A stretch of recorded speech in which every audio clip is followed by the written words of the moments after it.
Hey guys, welcome to channel Exam Card. I hope you are doing well and your preparation is also going well. तो कल exam हुआ था उत्तराखंड का, जो अधिशासी अधिकारी के लिए हुआ था, और इसमें साथ में जो पोस्ट थी टैक्स एंड रेवेन्यू इंस्पेक्टर की, उसके लिए हुआ था। दो पेपर हुए थे, एक हिंदी का हुआ था और एक जीएस का।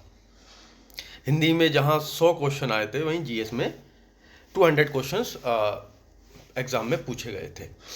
तो अब कुछ मैसेजेस मेरे पास आ रहे हैं कि कट ऑफ के रिगार्डिंग, कि इसकी कट ऑफ कितनी रह पाएगी।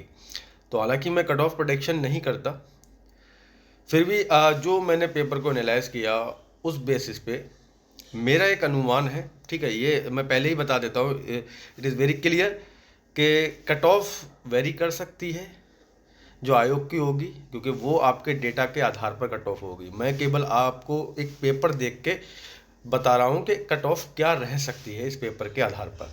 हो सकता है कि बच्चों ने ज़्यादा मार्क्स लाए हों तो ज़्यादा कट ऑफ चली जाए, या कम मार्क्स आए हों गलतियों की वजह से तो कट ऑफ जो है वो कम चली जाए। ठीक है, फिर भी एक मोटा मोटा आपको एक एवरेज रॉ डेटा मिल जाएगा।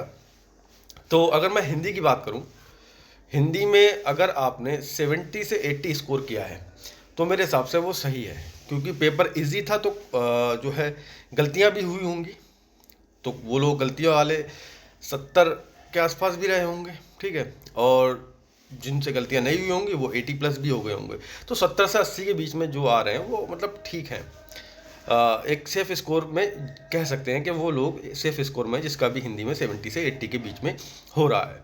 वहीं अगर जीएस की बात करें तो जीएस का पेपर बेशक कुछ क्वेश्चंस जो हैं 50% में कहूँगा, 50-60% जो है वो नॉर्मल क्वेश्चन थे, रिपीटेड क्वेश्चन थे, जो किसी न किसी एग्ज़ाम में आपको देखने को मिल जाएंगे।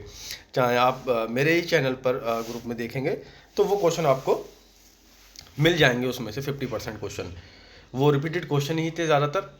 तो अगर उसमें आप 140 से 150 के बीच में कर पा रहे हैं, ठीक है, जीएस वाले सेक्शन में, तो वो सेफ स्कोर मैं समझता हूँ कि वो होगा। ठीक है, अब इन दोनों को अगर हम ऐड कर दें तो 210 से 230 के बीच में स्कोर आ रहा है, यानी कि 210 से 230 के बीच में अगर मैं इसका बीच का स्कोर जो एवरेज लूँ तो 220 से नीचे आप अगर हैं तो थोड़ा मुश्किल है, बट 220 से जैसे ही ऊपर जाएंगे आप तो आप सेफ स्कोर में जा रहे हैं और आपका selection as a general category हो सकता है, हो जाएगा। ठीक है, तो ज़्यादा इसमें अब दिमाग लगाने की ज़रूरत नहीं है। बाकी आप समझ लीजिए कि इतना स्कोर है तो भाई मैं सेफ स्कोर में हूँ। ठीक है, क्योंकि एग्ज़ाम अब नेक्स्ट हमारा जो है वो उत्तराखंड आरओ और एआरओ का है, जिसके लिए 19 days, we have only 19 days. तो काफ़ी कम समय बचा है। पेपर को देखिए कि आयोग किस तरीके से जीएस को पूछ रहा है, क्योंकि वहाँ भी हमें अप्रॉक्स 70 मार्क्स की जीएस और 30 मार्क्स की लगभग उत्तराखंड देखने को मिलेगी।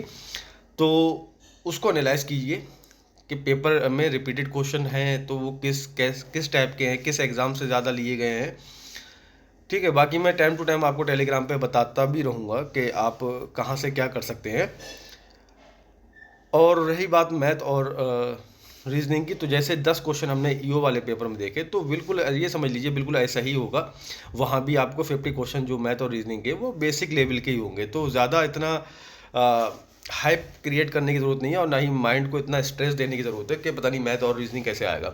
अगर आपने प्रैक्टिस की है, ठीक है, तो आप 50 में से 50 भी कर सकते हैं, क्योंकि मैथ और रीजनिंग एक ऐसे आपके पास हथियार मिल चुका है जहां आप अच्छा स्कोर कर सकते हैं। जीएस में तो एक बार को ये होता है कि हमने जो पढ़ा है वो ना आए तो क्या करेंगे, क्वेश्चन कहीं से भी बन सकता है। बट मैथ में क्या है, कॉन्सेप्ट आपने सीख लिया तो आप कुछ भी दे दो, डेटा कुछ भी दे दो, आप कॉन्सेप्ट लगाएंगे उसका आंसर निकाल लेंगे। ठीक है, रीजनिंग में कुछ क्वेश्चनों में हो सकता है कि लॉजिक ना पकड़ मिले, बट मैथ में 25 नंबर जो मैथ का आएगा वो तो आप 100% करोगे, 25 के 25 ही। 20 नंबर आप रीजनिंग में कर लोगे तो 45 तो आप इजीली कर सकते हैं। ठीक है, तो मेरा कहने का मतलब ये है कि ज़्यादा ईओ के पेपर को माइंड में रख के अपना मतलब स्ट्रेस ना बढ़ाएं। पेपर हो चुका है, ठीक है, आपने जो करना था वो कर लिया, अब बारी है आयोग की। ठीक है, तो let them decide what will happen. आपको अब अपने एग्ज़ाम जो नेक्स्ट है उनकी प्रिपरेशन करना है, तो अच्छे से तैयारी कीजिए, बने रहें हमारे साथ। और डेली आपको क्वेश्चंस जो मिल रहे हैं वो किसी न किसी एग्ज़ाम के पीवाईक्यू हैं, उन पर प्रैक्टिस करते रहिए। ठीक है, इस पैटर्न में जो लोग जुड़े हैं वो भी प्रैक्टिस करते रहिए, उनके लिए भी 100+ क्वेश्चन हो ही जाते हैं डेली। तो अपनी प्रैक्टिस करिए और प्रिपरेशन को अच्छा करिए। बने रहे हमारे साथ। जय हिंद, जय भारत।